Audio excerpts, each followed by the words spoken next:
नमस्कार दोस्तों, मैं संतोष पटेल स्वागत करता हूं आपके अपने YouTube चैनल डिजिटल भंडार पर। आज की वीडियो में हम ITI TO एग्जाम के लिए MySQL से संबंधित कुछ इंपॉर्टेंट क्वेश्चंस को समझने वाले हैं। अभी जो ITI TO का एग्जाम होने वाला है कोपा ट्रेड के लिए, उसमें कुछ क्वेश्चन MySQL से भी पूछे जा सकते हैं। तो आज की वीडियो में हम MySQL से संबंधित कुछ इंपॉर्टेंट क्वेश्चंस को समझने वाले हैं। साथ ही साथ हम MySQL को थोड़ा सा प्रैक्टिकली भी समझेंगे कि MySQL सॉफ्टवेयर को किस प्रकार से ओपन किया जाता है, MySQL सॉफ्टवेयर पर किस प्रकार से वर्क किया जाता है, और हम MySQL से संबंधित कुछ इंपॉर्टेंट क्वेश्चन को भी यहां पर समझने वाले हैं। सबसे पहले हमें यह समझना होगा कि MySQL क्या है, इसका क्या पर्पस होता है, इसका हम क्यों यूज करते हैं। तो MySQL एक RDBMS सॉफ्टवेयर है। RDBMS सॉफ्टवेयर जो MySQL है वह एक RDBMS सॉफ्टवेयर है। RDBMS मतलब relational database management system. Relational database management system. एक होता है DBMS जिसका फुल फॉर्म होता है डेटाबेस मैनेजमेंट सिस्टम।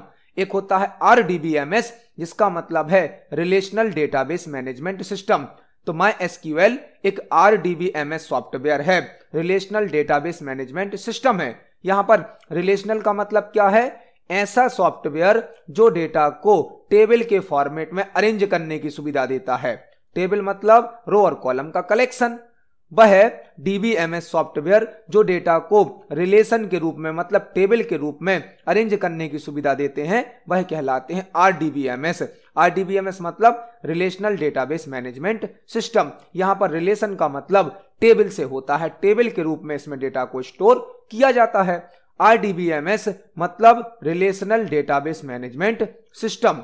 जो MySQL है यह हमें डेटाबेस बनाने की, डेटाबेस पर कई प्रकार के ऑपरेशन परफॉर्म करने की सुविधा प्रदान करता है।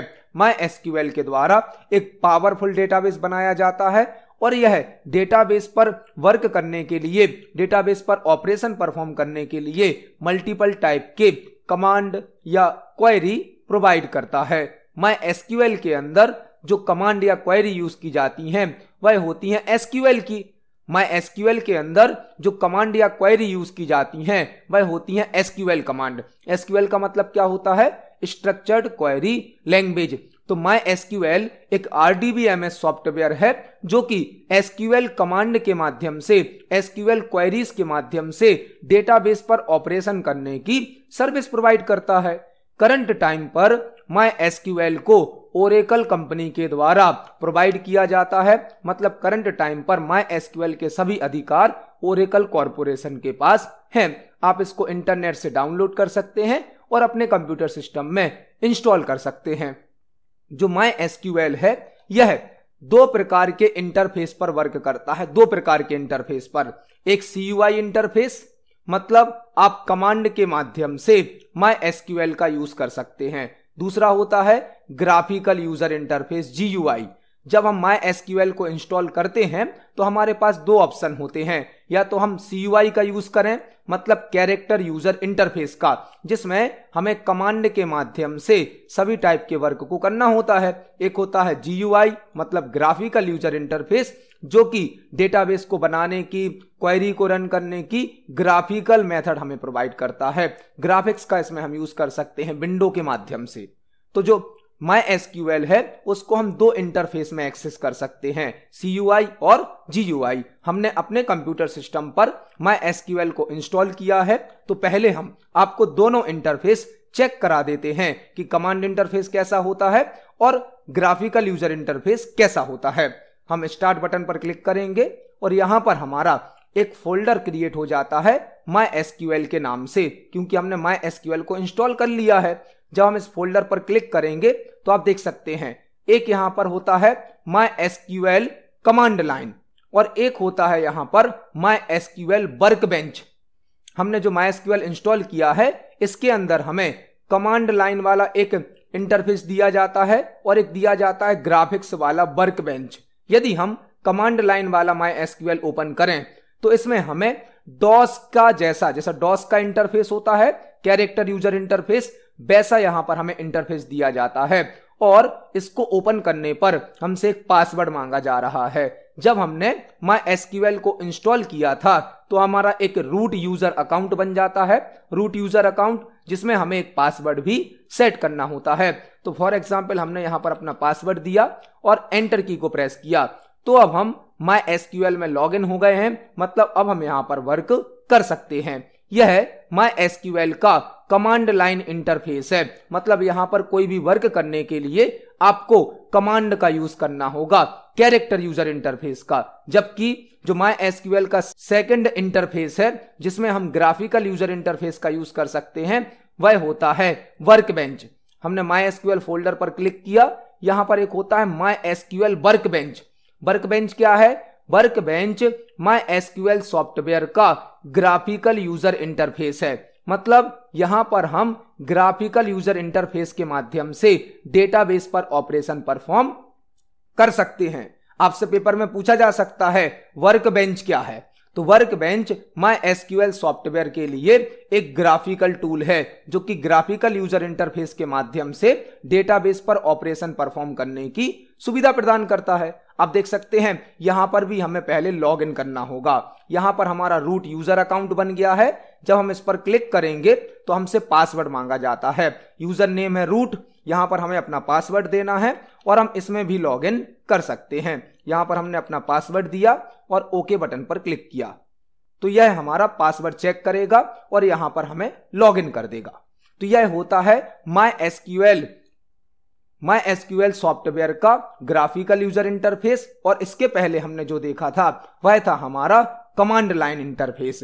यह होता है कमांड लाइन इंटरफेस। यहां पर आपको यदि कोई भी वर्क करना है तो आपको कमांड का नॉलेज होना चाहिए, क्योंकि MySQL में मल्टीपल टाइप की कमांड यूज की जाती हैं। फॉर एग्जाम्पल आपको चेक करना है कि MySQL पर अभी कौन कौन से डेटाबेसेस बने हैं, कौन कौन से डेटाबेस यहां पर बने हैं, तो हमें एक कमांड लगानी होती है जो कि होती है शो डेटाबेसेस और MySQL की हर कमांड के बाद सेमीकोलन को लगाया जाता है। सेमीकोलन को एंटर की को प्रेस करेंगे तो आप देख सकते हैं अभी यहां पर कौन कौन से डेटाबेस बने हैं। एक बना है कॉलेज, डिजिटल, जो भी डेटाबेस यहां पर बने हैं उन सभी डेटाबेस की हमारे सामने लिस्ट शो की जा रही है। MySQL के अंदर यदि आपको पहले से बने हुए सभी डेटाबेसेस को देखना है तो एक कमांड यूज की जाती है जो कि होती है शो डेटाबेसेस। इस कमांड के माध्यम से आप पहले से बने हुए सभी डेटाबेसेस को चेक कर सकते हैं। इसी प्रकार से आपको यदि किसी डेटाबेस पर वर्क करना है, किसी डेटाबेस का यूज करना है, किसी डेटाबेस को सिलेक्ट करना है, तो आपको उस डेटाबेस को यूज करना होगा। आपको नया डेटाबेस बनाना है तो पहले आपको डेटाबेस को क्रिएट करना होगा, उसके बाद आप डेटाबेस को सिलेक्ट करेंगे, देन उस डेटाबेस के अंदर आप टेबल बना पाएंगे। फॉर एग्जाम्पल हमें एक नया डेटाबेस बनाना है तो हमें एक कमांड लगानी होगी क्रिएट डेटाबेस और इसके बाद हमें अपने डेटाबेस का नाम देना होगा। तो फॉर एग्जाम्पल हमने अपने डेटाबेस का नाम दिया है एग्जाम्पल। डेटाबेस को बनाने की कमांड कौन सी है? Create database. डेटाबेस किस नाम से बनेगा? हमारा एग्जाम्पल नाम से। हमने एंटर की को प्रेस किया, आप देख सकते हैं हमारे सामने क्वेरी ओके का मैसेज आया है, मतलब हमारी क्वेरी सक्सेसफुली रन हो गई है, हमारी कमांड सक्सेसफुली रन हो गई है। हमने एक डेटाबेस बनाया है किस नाम से? एग्जाम्पल नाम से। और डेटाबेस को बनाने के लिए कमांड कौन सी लगाई हमने? Create database. अब यदि हमें इस डेटाबेस पर वर्क करना है, इस डेटाबेस के अंदर टेबल बनानी है, तो हमें पहले इस डेटाबेस को यूज करना होगा मतलब इसे सेलेक्ट करना होगा, जिसके लिए हम लिखेंगे यूज कमांड। डेटाबेस को बनाने वाली कमांड कौन सी है? Create database. और डेटाबेस को सिलेक्ट करना है, डेटाबेस में वर्क करना है, तो कौन सी कमांड है? Use command. यूज के साथ हमें क्या लिखना होगा? एग्जाम्पल।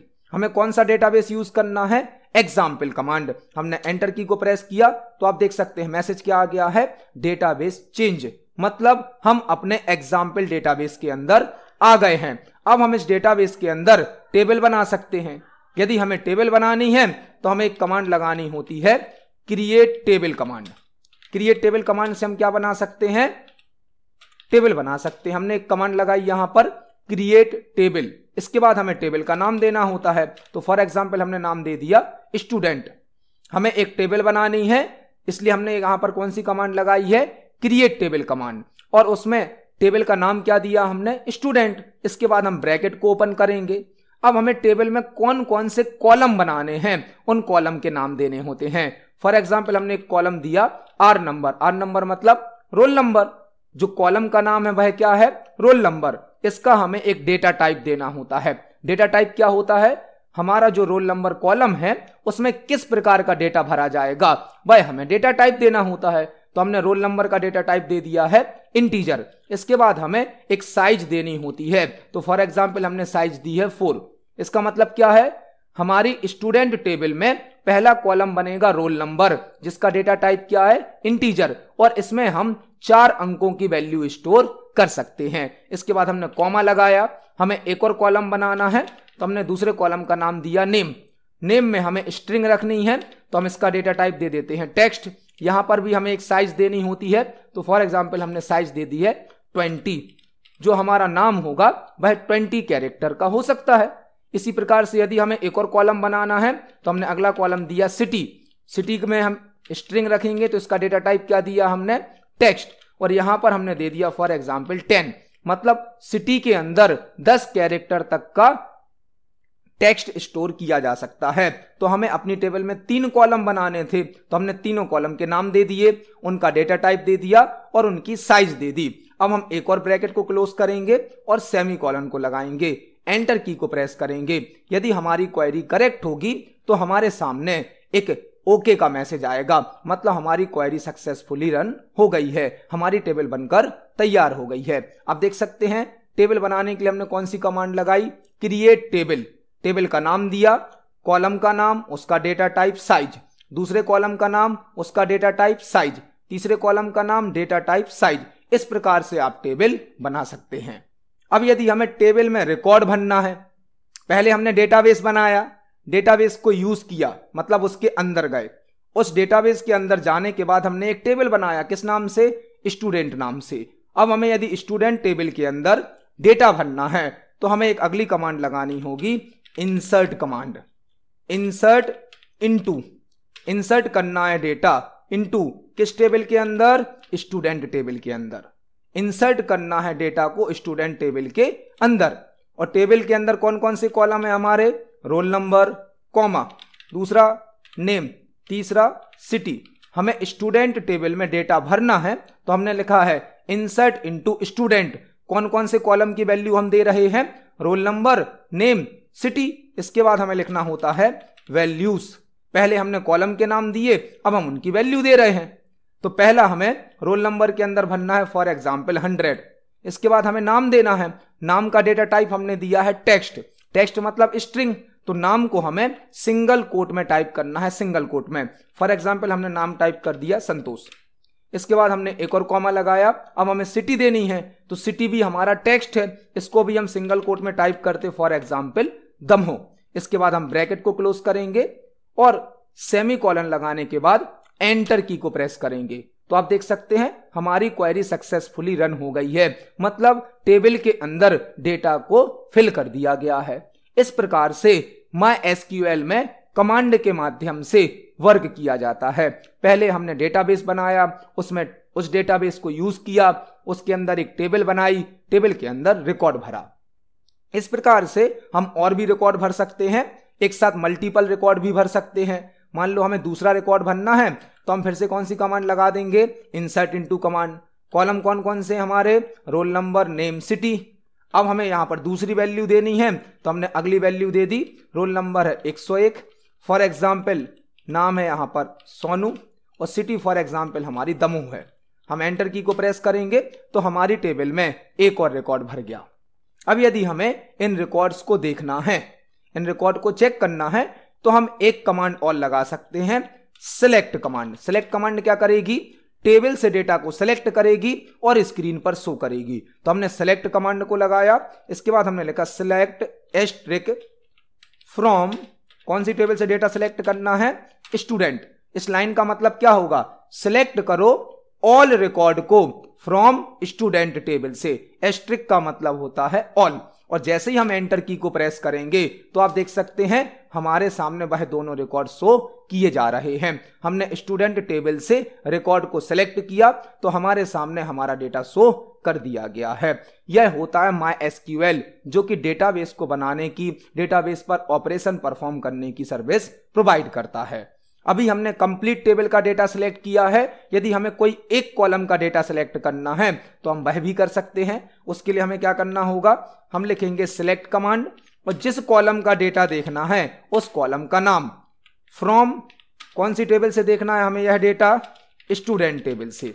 तो इसका मतलब क्या होगा, अब सिलेक्ट किया जाएगा नेम कॉलम को फ्रॉम कौन सी टेबल से, स्टूडेंट टेबल से।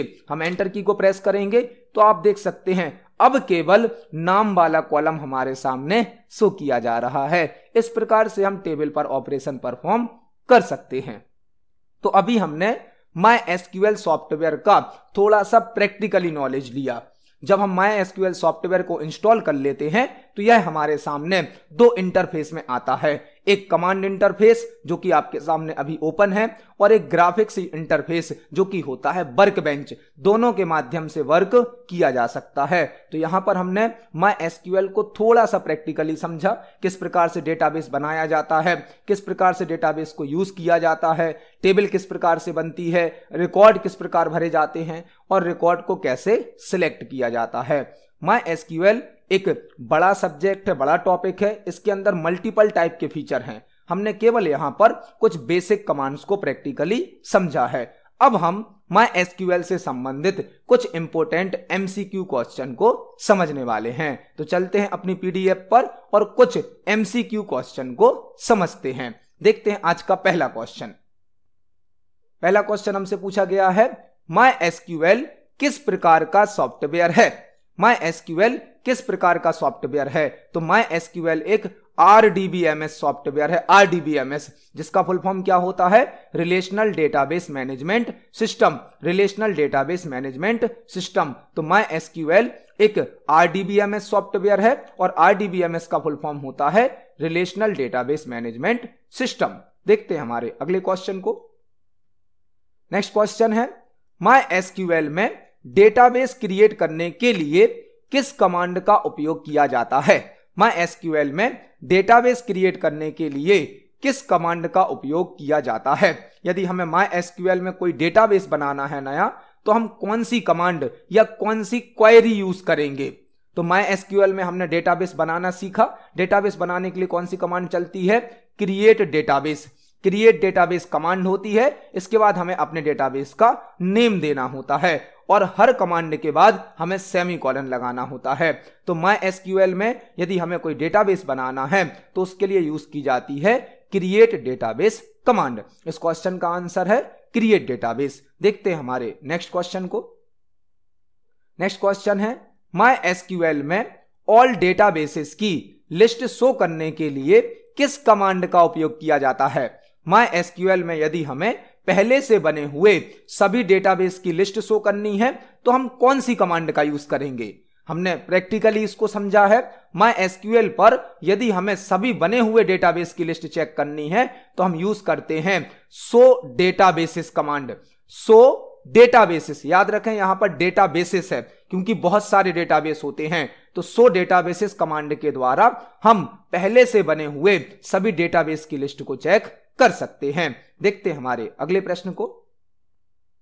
नेक्स्ट क्वेश्चन है, MySQL में डेटाबेस सिलेक्ट करने के लिए किस कमांड का उपयोग किया जाता है। हमने जो डेटाबेस बनाया है, यदि हमें उसके अंदर कोई ऑपरेशन परफॉर्म करना है, उस डेटाबेस पर कोई वर्क करना है, तो पहले हमें उस डेटाबेस को सिलेक्ट करना होता है, जिसके लिए यूज किया जाता है यूज कमांड का यूज कमांड।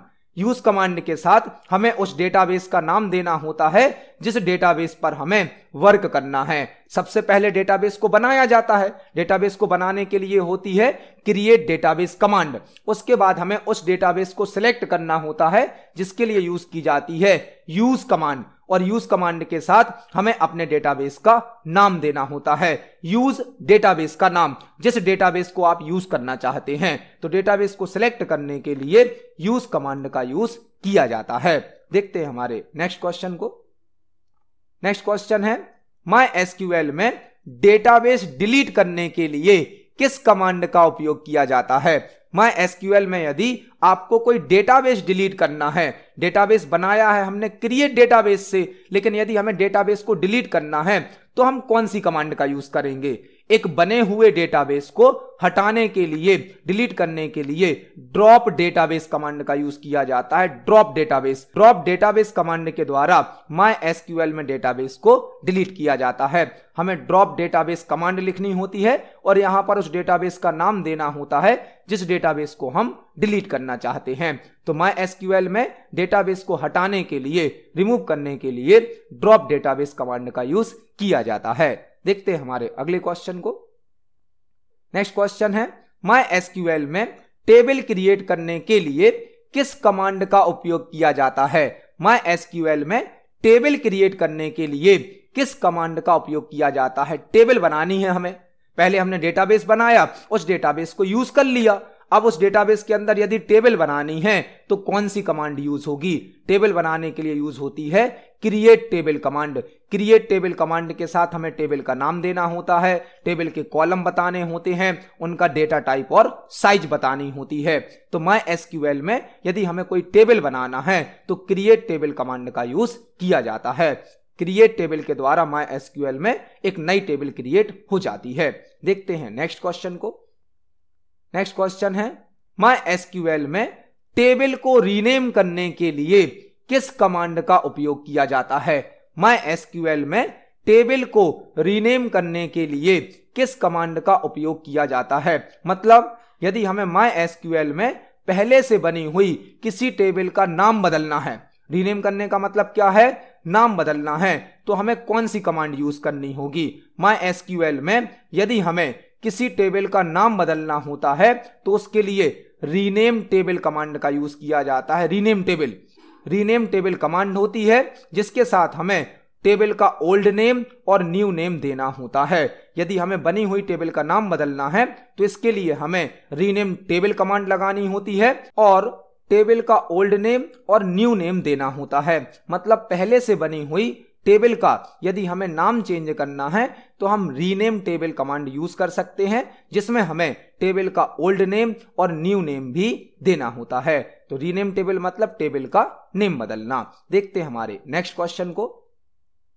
नेक्स्ट क्वेश्चन है, MySQL में टेबल के स्ट्रक्चर को शो करने के लिए किस कमांड का उपयोग किया जाता है? MySQL में टेबल के स्ट्रक्चर को शो करने के लिए किस कमांड का उपयोग किया जाता है? टेबल का स्ट्रक्चर मतलब आपकी टेबल में कौन कौन से कॉलम हैं, कौन कौन सा आपने डेटा टाइप यूज किया है, क्या आपके कॉलम की साइज है। जब हमने टेबल को बनाया था तो आपने देखा होगा हमने कॉलम के नाम क्या दिए थे? Roll number. डेटा टाइप क्या दिया था? इंटीजर। साइज कितनी दी थी? 3। तो टेबल में जो आपने स्ट्रक्चर यूज किया है, आपके टेबल का जो स्ट्रक्चर है, यदि वह आपको चेक करना है तो उसके लिए कौन सी कमांड यूज की जाती है? उसके लिए यूज की जाती है डिस्क्राइब कमांड। डिस्क्राइब।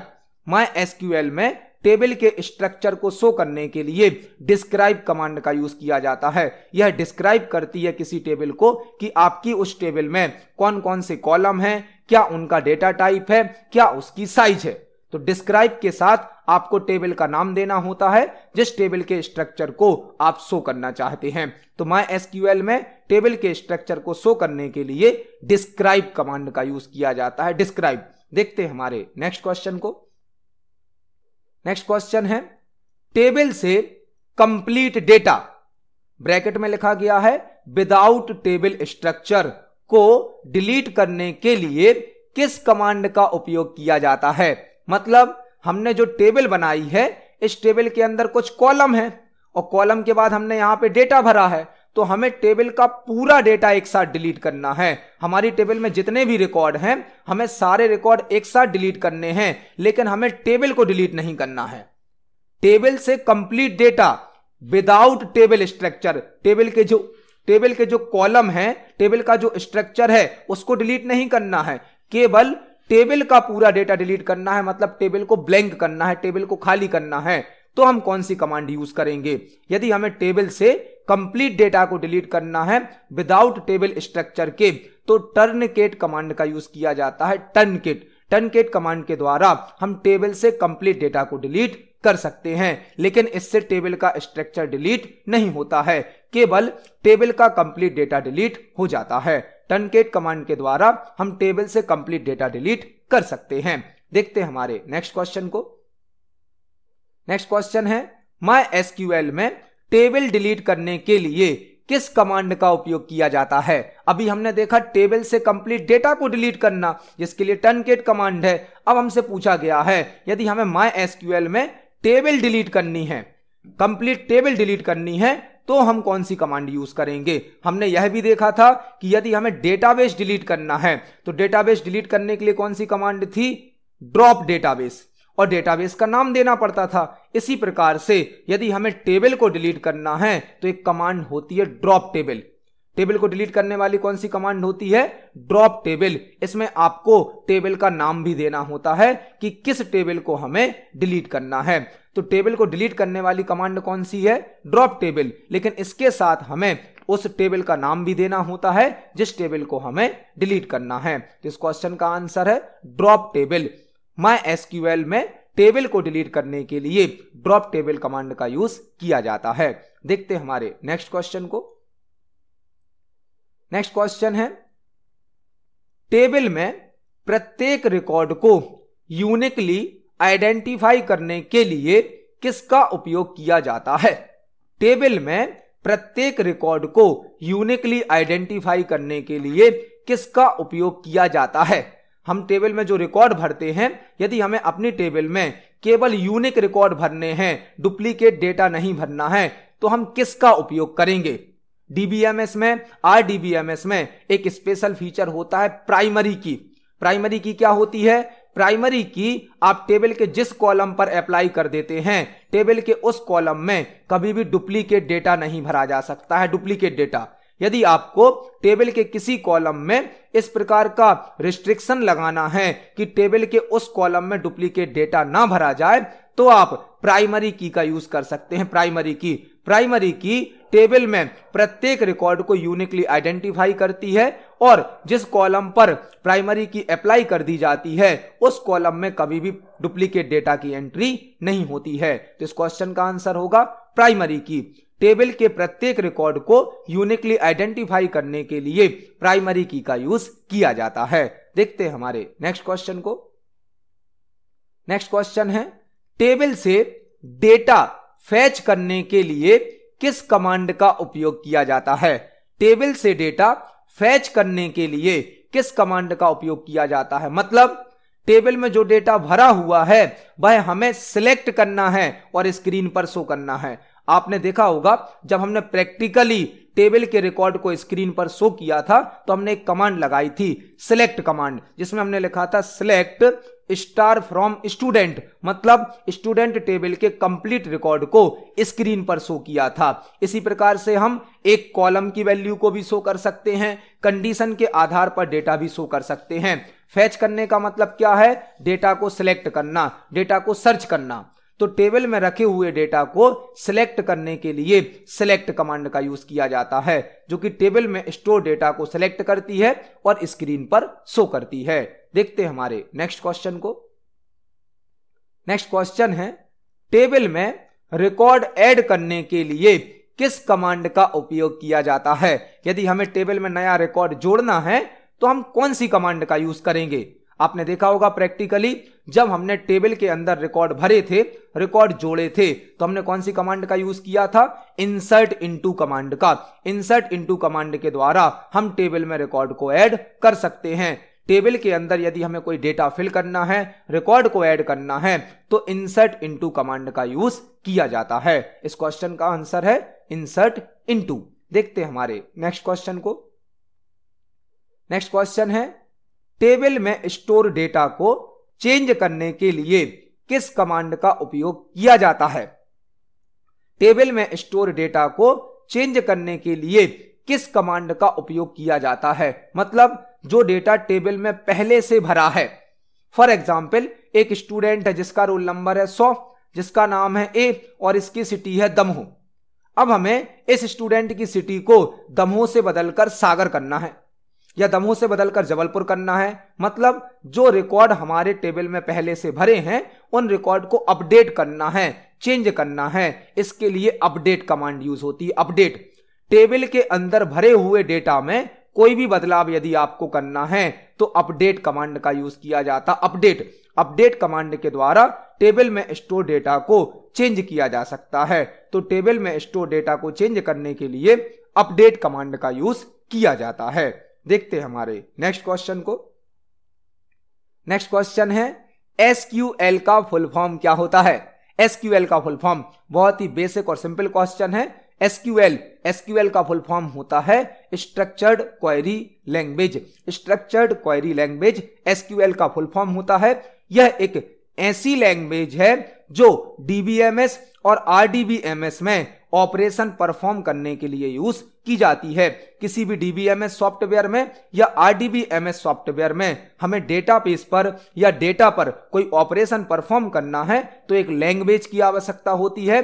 वह लैंग्वेज है हमारी एसक्यूएल और एसक्यूएल का फुल फॉर्म होता है स्ट्रक्चर्ड क्वेरी लैंग्वेज। एसक्यूएल हमें मल्टीपल टाइप की कमांड प्रोवाइड करती है, मल्टीपल टाइप की क्वेरी प्रोवाइड करती है।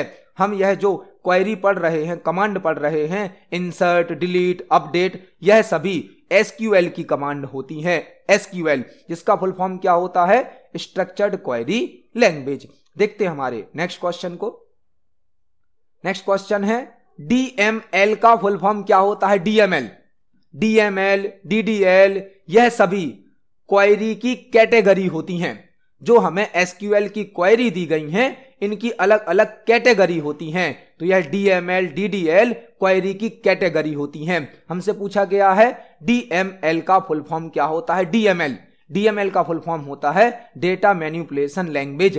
डेटा मैनिपुलेशन लैंग्वेज डीएमएल का फुल फॉर्म क्या होता है data manipulation language. Data manipulation language DML का फुल फॉर्म होता है डेटा मैनिपुलेशन लैंग्वेज। यह क्वेरी की कमांड की कैटेगरी होती हैं। देखते हैं नेक्स्ट क्वेश्चन को। नेक्स्ट क्वेश्चन है डीडीएल का फुल फॉर्म क्या होता है। डीडीएल का फुल फॉर्म क्या है। यह भी क्वेरी की एक कैटेगरी है जिसका फुल फॉर्म होता है data definition language. Data definition language DML का फुल फॉर्म था डेटा मैनिपुलेशन लैंग्वेज। डीडीएल का फुल फॉर्म है डेटा डेफिनेशन लैंग्वेज। देखते हैं हमारे नेक्स्ट क्वेश्चन को। नेक्स्ट क्वेश्चन है डीक्यूएल का फुल फॉर्म क्या होता है। डीक्यूएल का फुल फॉर्म है डेटा क्वेरी लैंग्वेज। डीक्यूएल का फुल फॉर्म है data query language. DQL data query language. देखते हैं हमारे नेक्स्ट क्वेश्चन को। नेक्स्ट क्वेश्चन है डीसीएल का फुल फॉर्म क्या होता है। डीसीएल का फुल फॉर्म है data control language. Data control language DCL का फुल फॉर्म होता है डेटा कंट्रोल लैंग्वेज। डीसीएल का फुल फॉर्म है डेटा कंट्रोल लैंग्वेज। देखते हैं हमारे नेक्स्ट क्वेश्चन को। नेक्स्ट क्वेश्चन है टीसीएल का फुल फॉर्म क्या होता है। टीसीएल का फुल फॉर्म होता है ट्रांजैक्शन कंट्रोल लैंग्वेज। टीसीएल का फुल फॉर्म होता है ट्रांजैक्शन कंट्रोल लैंग्वेज। यह सभी माई एसक्यूएल के अंदर जो कमांड जो क्वेरी यूज की जाती हैं एसक्यूएल की उनकी कैटेगरी होती हैं डीएमएल, डीडीएल, डीक्यूएल, डीसीएल, टीसीएल। तो लास्ट जो कैटेगरी है वह कौन सी है हमारी टीसीएल जिसका फुल फॉर्म क्या होता है ट्रांजैक्शन कंट्रोल लैंग्वेज। टीसीएल का फुल फॉर्म होता है ट्रांजैक्शन कंट्रोल लैंग्वेज। देखते हैं हमारे नेक्स्ट क्वेश्चन को। नेक्स्ट क्वेश्चन है टेबल स्ट्रक्चर को चेंज करने के लिए किस कमांड का उपयोग किया जाता है। टेबल स्ट्रक्चर को चेंज करने के लिए किस कमांड का उपयोग किया जाता है। अभी हमने एक क्वेश्चन पढ़ा था टेबल में स्टोर डेटा को चेंज करने के लिए किस कमांड का यूज किया जाता है। तो टेबल के अंदर जो डेटा स्टोर होता है उसको चेंज करने के लिए तो होती है अपडेट कमांड। लेकिन यदि हमें टेबल में बदलाव करना है, टेबल के स्ट्रक्चर में बदलाव करना है, मतलब टेबल में नया कॉलम जोड़ना है, टेबल के पुराने कॉलम को हटाना है, किसी कॉलम का नाम बदलना है, किसी कॉलम का डेटा टाइप बदलना है, कॉलम की साइज बदलनी है, तो उसे बोला जाता है टेबल के स्ट्रक्चर को बदलना। और जब हमें टेबल का स्ट्रक्चर बदलना होगा तो एक कमांड यूज होती है alter table command. Alter table command. Alter मतलब बदलना, चेंज करना, सुधारना। तो टेबल में बदलाव करना है यदि टेबल में, तो अल्टर टेबल कमांड लगेगी, और यदि टेबल के डेटा में बदलाव करना है तो अपडेट कमांड यूज होती है। तो टेबल के स्ट्रक्चर को बदलने के लिए, चेंज करने के लिए, टेबल के स्ट्रक्चर को बदलने के लिए अल्टर टेबल कमांड का यूज किया जाता है। देखते हैं हमारे नेक्स्ट क्वेश्चन को। नेक्स्ट क्वेश्चन है, किस की को रेफरेंसिंग की भी कहा जाता है? किस की को रेफरेंसिंग की भी कहा जाता है? हमने एक क्वेश्चन देखा था कि यदि हमें टेबल में प्रत्येक रिकॉर्ड को यूनिकली आइडेंटिफाई करना है तो प्राइमरी की का यूज किया जाता है, प्राइमरी की का। लेकिन अब हमसे पूछा गया है किस की को रेफरेंसिंग की भी कहा जाता है? वह होती है फॉरेन की। फॉरेन की को कहा जाता है रेफरेंसिंग की, जो कि रिलेशनशिप में यूज की जाती है। जब हम दो या दो से ज्यादा टेबल को आपस में लिंक करते हैं, दो टेबल के बीच में रिलेशनशिप बनाते हैं, तो एक टेबल की प्राइमरी की दूसरी टेबल के लिए फॉरेन की का वर्क करती है, फॉरेन की का। और यह फॉरेन की जो है यह किसी और टेबल की प्राइमरी की पर डिपेंड होती है, किसी और टेबल की प्राइमरी की का रेफरेंस रखती है, इसीलिए इसे बोला जाता है रेफरेंसिंग की। और फॉरेन की रिलेशनशिप के साथ यूज की जाती है, तो रेफरेंसिंग की होती है फॉरेन की। फॉरेन की इस क्वेश्चन का सही आंसर है। फॉरेन की का यूज रिलेशनशिप में किया जाता है, एक टेबल की प्राइमरी की दूसरी टेबल के लिए फॉरेन की का वर्क करती है। देखते हैं हमारे नेक्स्ट क्वेश्चन को। नेक्स्ट क्वेश्चन है, MySQL की कौन सी टेबल ऑल यूजर्स की इंफॉर्मेशन को स्टोर करती है? MySQL की कौन सी टेबल ऑल यूजर्स की इंफॉर्मेशन को स्टोर करती है? यह क्वेश्चन क्या है, जब हम MySQL को इंस्टॉल करते हैं तो अपने आप एक अकाउंट बन जाता है रूट यूजर का। अपने आप एक कौन सा अकाउंट बन जाता है? रूट यूजर का, मतलब एडमिन का। एडमिन या रूट और भी यूजर अकाउंट क्रिएट कर सकता है, मतलब एक MySQL सर्वर पर मल्टीपल यूजर अकाउंट क्रिएट किए जा सकते हैं। तो हमसे पूछा गया है जितने भी यूजर अकाउंट बनाए गए हैं उन सभी यूजर अकाउंट की इंफॉर्मेशन कौन सी टेबल में स्टोर होती है? तो MySQL के अंदर एक डेटाबेस होता है जिसका नाम होता है MySQL, और इस डेटाबेस के अंदर एक टेबल होती है यूजर नाम की। उस टेबल के अंदर सभी यूजर की जानकारी को स्टोर किया जाता है। MySQL एक डेटाबेस है और इसके अंदर एक टेबल होती है यूजर, जिसके अंदर सभी यूजर की जानकारी स्टोर होती है। मतलब MySQL सर्वर पर जितने भी यूजर अकाउंट बनाए गए हैं उनकी जानकारी किस टेबल में होती है? यूजर टेबल में। लेकिन यूजर टेबल किस डेटाबेस के अंदर होती है? MySQL डेटाबेस के अंदर। यदि हमें इस जानकारी को देखना है तो हमें लिखना होता है सिलेक्ट। इस टेबल के अंदर सभी यूजर की इंफॉर्मेशन होती है और यह टेबल MySQL डेटाबेस के अंदर बनी होती है। इस टेबल को शो करके हम सभी यूजर की जानकारी शो कर सकते हैं। तो MySQL पर जितने भी यूजर अकाउंट बने होते हैं उनकी इंफॉर्मेशन यूजर टेबल में स्टोर होती है और यह टेबल MySQL डेटाबेस के अंदर बनी होती है। देखते हैं हमारे नेक्स्ट क्वेश्चन को। नेक्स्ट क्वेश्चन है, DBA का फुल फॉर्म क्या होता है? DBA का फुल फॉर्म बहुत ही बेसिक सा और सिंपल सा क्वेश्चन है। DBA का फुल फॉर्म होता है डेटाबेस एडमिनिस्ट्रेटर। डेटाबेस एडमिनिस्ट्रेटर वह पर्सन, वह यूजर जो कंप्लीट डेटाबेस की रिस्पॉन्सिबिलिटी लेता है, कंप्लीट डेटाबेस की कंट्रोलिंग करता है, कंप्लीट डेटाबेस को मैनेज करता है, उसे कहा जाता है डेटाबेस एडमिनिस्ट्रेटर। डेटाबेस एडमिनिस्ट्रेटर एक ऐसा पर्सन होता है जो कंप्लीट डेटाबेस के लिए रिस्पॉन्सिबल होता है, डेटाबेस पर सभी प्रकार के ऑपरेशन परफॉर्म करता है, डेटाबेस की कंट्रोलिंग करता है, उसे कहा जाता है DBA, मतलब डेटाबेस एडमिनिस्ट्रेटर। तो DBA का फुल फॉर्म होता है डेटाबेस एडमिनिस्ट्रेटर। आज की इस वीडियो में हमने MySQL से संबंधित 25 इंपोर्टेंट क्वेश्चंस को समझा, साथ ही साथ हमने MySQL को थोड़ा सा प्रैक्टिकली भी समझा कि MySQL में किस प्रकार से वर्क किया जाता है, कमांड क्या होती है, MySQL का इंटरफेस क्या होता है। बहुत ही कम समय में हमने MySQL से संबंधित कुछ इंपोर्टेंट इंफॉर्मेशन को समझा है। आप इन सभी क्वेश्चन को पढ़ें, समझें। यदि आपका कोई क्वेश्चन है, कोई डाउट है तो कमेंट सेक्शन में जरूर पूछें। वीडियो पसंद आती है तो वीडियो को लाइक करें, ज्यादा से ज्यादा शेयर करें। मिलते हैं अगली वीडियो में। धन्यवाद।